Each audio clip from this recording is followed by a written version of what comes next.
Dear friends, greetings और अभिवादन। Book study and summary के आज के इस भाग में आप सभी का स्वागत करते हैं। इस धारावाहिक में हम बाइबल अध्ययन को लेकर, विशेषकर बाइबल व्याख्या को लेकर कि बाइबल के पदों का अर्थ को निर्धारित करते वक्त किन पद्धतियों का हमें अपनाना है, किन नियमों का हमें पालन करते हुए बाइबल के पदों का अर्थ को समझना है, इन विषयों को हम देख रहे थे। और तीन मुख्य सोर्सेस हमारे रहे हैं। डॉक्टर रॉय बिजक के द्वारा लिखा गया यह पुस्तक बेसिक बाइबल इंटरप्रिटेशन, और डॉक्टर आरसी स्प्रॉल के द्वारा लिखा गया यह पुस्तक नोइंग स्क्रिप्चर, और इस सब्जेक्ट के ऊपर डॉक्टर रॉस्कप का जो लेक्चर मौजूद है, वहां से भी हम विषय को हम देखेंगे। और अब तक में हम लोगों ने बाइबल व्याख्या के जो मुख्य नियम और पद्धति है, इसे देखना शुरू कर चुके थे, जिनमें से सबसे पहला पवित्र शास्त्र ही पवित्र शास्त्र का व्याख्या करते हैं। इस विषय को हमने देखे थे, और इसके अंडर में जो दो और भी प्रैक्टिकल विषयों को हम देखे थे वो यह है कि interpret the historical narratives by the dialectic, और interpret the obscure by what is clear. और यदि आपने अभी तक इन विषयों को नहीं देखे हैं तो मैं रिक्वेस्ट करना चाहूंगा कि कृपया कर इससे पहले के जो वीडियोस है वहां पे आप इन विषयों का व्याख्या को पाएंगे। प्लीज आप उन वीडियोस को देख सकते हैं। और आज हम लिटरल सेंस, शाब्दिक पद्धति को देखने जा रहे हैं, और प्रभु का अगर इच्छा हुआ तो आने वाले दिनों में हम व्याकरणिक ऐतिहासिक पद्धति, ग्रामेटिकल हिस्टोरिकल जो इंटरप्रिटेशन है, इस विषय को भी देखने जा रहे हैं। और चौथा विषय जिसे हम डॉक्टर रॉय बिजक के पुस्तक में पाते हैं, जिसे वे रेटोरिकल इंटरप्रिटेशन कहते हैं, इस विषय को भी हम देखने जा रहे हैं। हालांकि रेटोरिकल इंटरप्रिटेशन में डॉक्टर रॉय बिजक लिटरल सेंस जो है, लिटरेरी जो विषय है, शाब्दिक विषय, इसी का और अधिक एक्सप्लेनेशन को वहां पे करते हैं, इसी का और विस्तार एक्सप्लेनेशन को हम वहां पे पाते हैं। और प्रभु का अगर इच्छा हुआ तो उन विषयों को भी और अधिक विस्तार से हम देखने जा रहे हैं। तो आइए शुरू करते हैं लिटरल सेंस, शाब्दिक पद्धति को लेकर। वास्तविक शाब्दिक स्वाभाविक व्याख्या की आवश्यकता। देखिए, बाइबल की व्याख्या उसके शाब्दिक अर्थ, लिटरल अर्थ के अनुसार किया जाना चाहिए। यह बाइबल की व्याख्या करने का मार्टिन लूथर जैसा व्यक्ति है जो थे, उनका सिद्धांत और नियम था। केवल उनका नहीं, उनसे भी पहले जो विश्वसनीय कलीसिया के पिता मौजूद थे, वे भी इसी प्रकार से बाइबल को स्टडी किया है, बाइबल के पदों का अर्थ को निर्धारित किया है। जैसे जॉन कैल्विन भी रहे जो उनके बाद रहे हैं, वे भी, उनके जैसे विद्वान भी इस प्रकार के जो बाइबल स्टडी, बाइबल इंटरप्रिटेशन के जो पद्धति है, इस पर जोर दिए थे। बाइबल अध्ययन में हमारा कार्य यथासंभव सटीक रूप से यह पता लगाना है कि पवित्र शास्त्र में शामिल प्रत्येक शब्द और वाक्य में परमेश्वर क्या कह रहे हैं, उनका क्या मतलब है। तो शाब्दिक व्याख्या क्या है? What is literal interpretation? शाब्दिक व्याख्या का अर्थ है संदर्भ के नियमों के आधार पर नेचुरल या प्राकृतिक, व्याकरणिक, ऐतिहासिक शब्दों का सबसे स्वाभाविक विचार या व्याख्या। तो यही शाब्दिक व्याख्या या लिटरल इंटरप्रिटेशन का अर्थ है कि संदर्भ के नियम के आधार पर, by the rule of the context, जो नेचुरल, ग्रामेटिकल, हिस्टोरिकल, जो वर्ड्स का जो सबसे नेचुरल इंटरप्रिटेशन और व्याख्या है, विचार है, उसी को लेना और आगे बढ़ना। हमें उस ऐतिहासिक स्थिति और स्वयं उन पदों का अर्थ की जांच करने की आवश्यकता है जिसमें वो शब्द जो है उत्पन्न हुआ है। उन अक्षरों और शब्दों पर ध्यान देने के द्वारा जो पवित्र शास्त्र में उपयोग किए गए हैं। शाब्दिक पद्धति का अर्थ है कि बाइबल पदों का स्वाभाविक और सबसे अर्थपूर्ण अर्थ, सबसे मीनिंगफुल अर्थ को लिया जाना चाहिए, ना कि कोई अलंकारिक या काल्पनिक विचार या अर्थ को हमें उसमें जोड़ना या डालना चाहिए। ठीक है, तो शाब्दिक पद्धति का अर्थ है कि व्याकरणिक, ऐतिहासिक जो रूल ऑफ कॉन्टेक्स्ट के आधार पर शब्दों का जो स्वाभाविक अर्थ है उसे लेना चाहिए, सबसे मीनिंगफुल अर्थ को हमें अपनाना चाहिए और लेना चाहिए, उसी को लिया जाना चाहिए, ना कि कोई काल्पनिक और अनुमानित और अलंकारिक विचार को हमें बाइबल के पदों में डालना या जोड़ना चाहिए। डॉक्टर रॉसकप कुछ इस प्रकार से कहते हैं, if the natural sense makes sense then seek no other sense. जब हम बाइबल को स्टडी कर रहे होते हैं और बाइबल के पदों का अर्थ को निर्धारित करने का प्रयास कर रहे होते हैं, तो बाइबल के पदों का जो स्वाभाविक और प्राकृतिक समझ जो है, यदि वो समझ समझ लाता है, यदि बाइबल के पदों का स्वाभाविक, नेचुरल और जो प्राकृतिक समझ है, वो समझ लाता है, तो दूसरा कोई भी प्रकार का समझ या अर्थ का खोज ना करे। जैसे यूहन्ना 3 में जब एक व्यक्ति यीशु मसीह से मिलने आए, जिसका नाम निकोदिमस था, तो वो लिटरली शाब्दिक अर्थ में वो व्यक्ति एक मनुष्य था, ना कि कोई काल्पनिक रहस्यमय विषय। वैसे ही जब दाऊद ने 5 पत्थर को उठाए थे गोलायत को मारने के लिए, तो वो 5 पत्थर वास्तविक अर्थ में, शाब्दिक अर्थ में वो पत्थर थे, ना कि कुछ और। लेकिन यदि किसी बाइबल पदों में उसका नेचुरल जो सेंस है, प्राकृतिक अर्थ अगर समझ नहीं ला रहा है, तो वहां पे रूपक या अलंकारिक या फिगरेटिव लैंग्वेज हो सकता है। तो इसीलिए हमें हमारा अध्ययन को गंभीरतापूर्वक जारी रखना चाहिए। और when should we see something as figurative? रूपक या चित्रण की खोज हम कब करें? रूपक यानी वहां पे शाब्दिक अर्थ नहीं है, लेकिन बाइबल के उन पदों में कुछ और ही गहरा अर्थ है। जैसे फॉर एग्जांपल यीशु मसीह जब कहते हैं कि वे द्वार है, तो इसका मतलब वो कोई मटेरियल से बना हुआ द्वार तो नहीं, लेकिन कुछ और ही वहां पे आत्मिक अर्थ मौजूद है। तो इस प्रकार से हम कब बाइबल पदों को रूपक की तरह ले या कब हम रूपक की खोज करें? सबसे पहला, यदि पवित्र शास्त्र के अन्य पद भी इस तरह से इसका इंगित करता है कि इसे रूपक होना चाहिए। जैसे फॉर एग्जांपल इफिसियों 6 अध्याय 14 से 17 को हम पढ़ रहे हैं और वहां पे सपोज हम पढ़ रहे हैं और हम देख पाते हैं कि वहां पे आत्मिक युद्ध के हथियार के विषय में लिखा हुआ है। तो ये हथियारे जो है, ये लिटरल शाब्दिक हथियारे तो नहीं है। जैसे फॉर एग्जांपल उद्धार का टोप, द हेलमेट ऑफ सैल्वेशन। ये हेलमेट क्या है? क्या इसे हम लिटरल हेलमेट की तरह ले या कैसा समझे? देखिए उद्धार का टोप जो है पवित्र शास्त्र के अन्य पदों में यह स्पष्ट हो जाता है कि यह कोई भौतिक मटेरियल से बना हुआ टोप या हेलमेट नहीं है। यह वो टोप नहीं है जिसे हम बाइक या स्कूटी चलाते वक्त पहनते हैं, बल्कि यह है एक आत्मिक वास्तविकता है जो विश्वासियों के पास अभी और हमेशा के लिए है।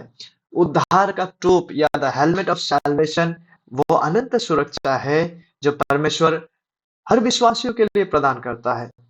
बाइबल के अन्य पद उद्धार को हमारे सिर पर रखी जाने वाली किसी भौतिक वस्तु के रूप में नहीं, बल्कि पाप से उद्धार के लिए लागू एक आत्मिक वास्तविकता के रूप में बात करता है। इसीलिए यहाँ पे जब हम इफिसियों 6 अध्याय 14 से 17 को पढ़ रहे हैं और जब हम यहाँ पे उद्धार का टोप के विषय में पढ़ते हैं, तो निश्चित रूप से ये जो टोप है ये शाब्दिक अर्थ में नहीं, लेकिन यहाँ पे रूपक ही होना चाहिए।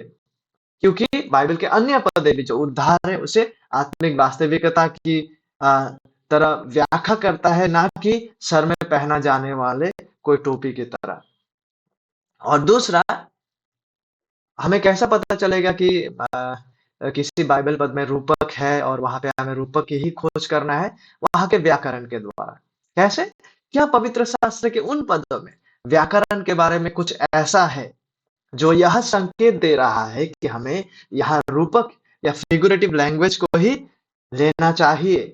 जैसे फॉर एग्जाम्पल याकूब 1 अध्याय 12 पद, धन्य है वो मनुष्य जो परीक्षा में स्थिर रहता है, क्योंकि वो खरा निकल कर जीवन का वह मुकुट पाएगा। जीवन का वह मुकुट पाएगा। इस मुकुट को हम कैसा ले? क्या ये मुकुट भी कोई मटेरियल वस्तु के द्वारा बनाया गया मुकुट है जिसे हम पहनते हैं? क्या है ये मुकुट जो विश्वासियों को दिया जाता है? क्या इसे हम रूपक की तरह ले या शाब्दिक अर्थ में ले? देखिए ग्रीक ग्रीक में जो ये जीवन का मुकुट है, जहां जीवन का इस मुकुट की व्याख्या या वर्णन किया गया है, इसमें मुकुट में जीवन अर्थात अनंत जीवन मौजूद है। यह जीवन ऐसा है जिसके द्वारा ये मुकुट, ये मुकुट जो है इसमें जीवन शामिल है। ये मुकुट जो है इसमें अनंत जीवन मौजूद है। तो अनंत जीवन का रूपकीय अर्थ यहाँ पे मौजूद है जब जीवन का मुकुट को प्राप्त करने का बात को कहा गया है। उसी तरह से जब हम मत्ती 5 अध्याय 30 पद को पढ़ते हैं, यदि तेरा दाहिने हाथ तुझे ठोकर खिलाए तो उसको काट कर फेंक दे। देखिए यहाँ पे शाब्दिक अर्थ में लिटरली हमारे हाथों को काट कर फेंकने का बात यीशु मसीह नहीं कर रहे हैं। यहाँ अर्थ ये नहीं है कि किसी के हाथ को काट कर फेंका जाए, वरन यह पाप के खिलाफ बहुत गंभीरता से, अत्यधिक अनुशासित तरीके से निपटने का एक रूपरेखीय विचार है। क्योंकि यदि हम हमारे हाथ को काट कर फेंक भी दे शाब्दिक अर्थ में, लेकिन अगर पाप हमारे हृदय में बसे तो इससे कोई सच्चा आत्मिक लाभ नहीं है। और उत्पत्ति 49:9 में कहा गया है कि यहूदा सिंह का बच्चा है। यहाँ भी यहूदा जो है वो लिटरली शाब्दिक अर्थ में कोई जैसा कोई एनिमल सिंह है उसका बच्चा नहीं है, लेकिन यहाँ भी जो है रूपकीय परिभाषा का इस्तेमाल किया गया है। सिंह जिसे एक राजा की तरह व्याख्या किया जाता है, राजा का विचार वहाँ मौजूद है और जो विजय, अधिकार, प्रभुत्व का प्रतीक है।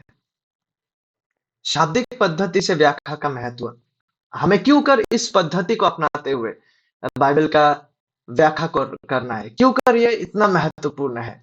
इस पद्धति को लेकर 3 डिफेंस को सामने लाना चाहेंगे और प्रभु का अगर इच्छा हुआ तो जब हम डॉक्टर रॉय बिजक के पुस्तक में से रेटोरिकल इंटरप्रिटेशन के विषय में देखने जा रहे हैं, वहां पे और अधिक विस्तार से हम इस लिटरेरी जॉनरस के बारे में देखेंगे। लेकिन आज के लिए 3 डिफेंस की क्यों कर ये शाब्दिक पद्धति से हमें बाइबल के पदों का अर्थ को व्याख्या करना है। सबसे पहला, क्योंकि किसी भी प्रकार के साहित्य या लिटरेचर या लेख की व्याख्या करने का यह एक सामान्य अभ्यास है। आमतौर पर यह अच्छा है कि शब्दों को वही अर्थ दिया जाए जो वे वास्तव में प्रतीत होते हैं। यदि ऐसा प्रतीत होता है कि उनमें शाब्दिक अर्थ है, तो उन्हें उसी तरह से लिया जाना है, जब तक कि हमारे पास इसे इस तरह ना लेने का कोई बहुत अच्छा बाइबल आधारित कारण ना हो। और दूसरा, सभी माध्यमिक अर्थ जो है, सभी सेकेंडरी मीनिंग्स जो है, वो शाब्दिक अर्थ का आधार और बुनियाद पर ही निर्भर करता है। जो रूपक और फिगरेटिव लैंग्वेजेस भी इस्तेमाल किए गए हैं बाइबल में, वे भी अपना ग्राउंड को, अपना बुनियाद को, अपना आधार को जो है लिटरल अर्थ में ही पाते हैं। लिटरल अर्थ के आधार में ही वे जो रूपकीय परिभाषाएं जो है ना, वे भी आते हैं।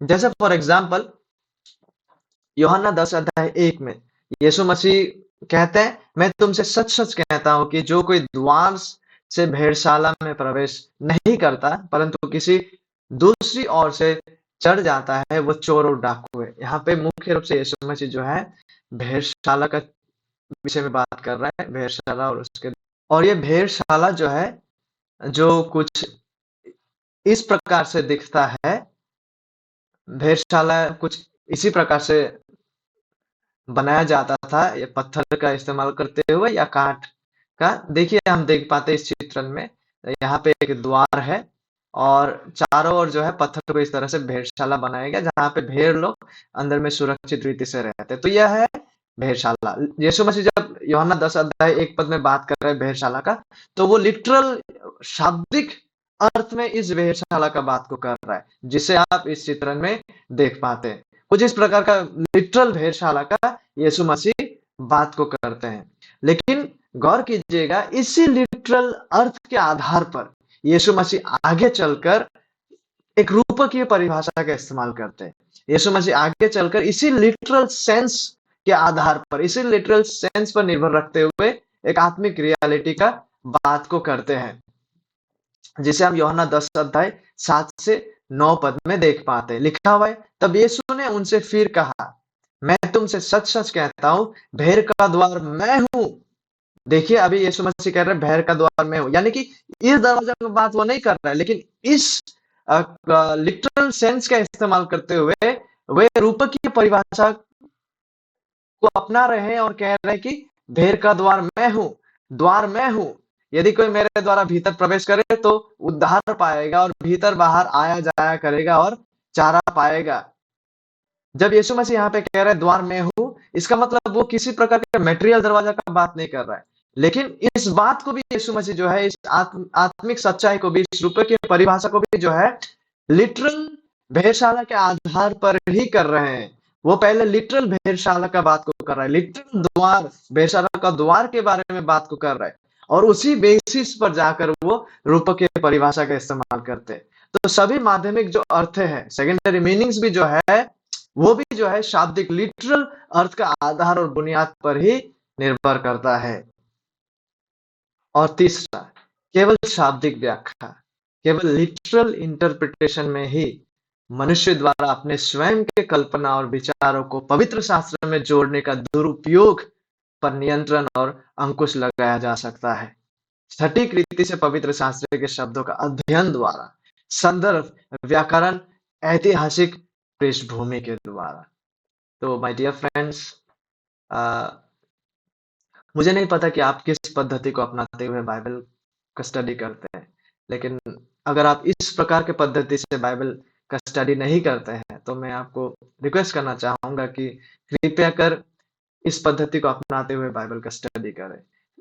जिन पद्धतियों का हम यहाँ आलोचना कर रहे हैं, क्योंकि हमारे पहले जो कलीसिया के विश्वसनीय पिताएँ भी रहे हैं, वे भी इसी पद्धतियों को अपनाते हुए बाइबल का स्टडी को किए हैं। सबसे पहले कि शास्त्रों की व्याख्या करता है और दूसरा शाब्दिक पद्धति, लिटरल सेंस, और प्रभु का इच्छा हो तो नेक्स्ट टाइम हम देखने जा रहे हैं ग्रामेटिकल हिस्टोरिकल इंटरप्रिटेशन के द्वारा। क्योंकि प्रभु पर निर्भरशील होते हुए जितना अधिक हम इन पद्धतियों को अपनाते हुए बाइबल को स्टडी करते जाएंगे, तो हम सच में बाइबल के अर्थ को समझने में, सटीक रीति से समझने में और उसे अपने जीवनों में लागू करने में प्रगति करते जाएंगे। And may God bless our time of studying the Bible. Thank you.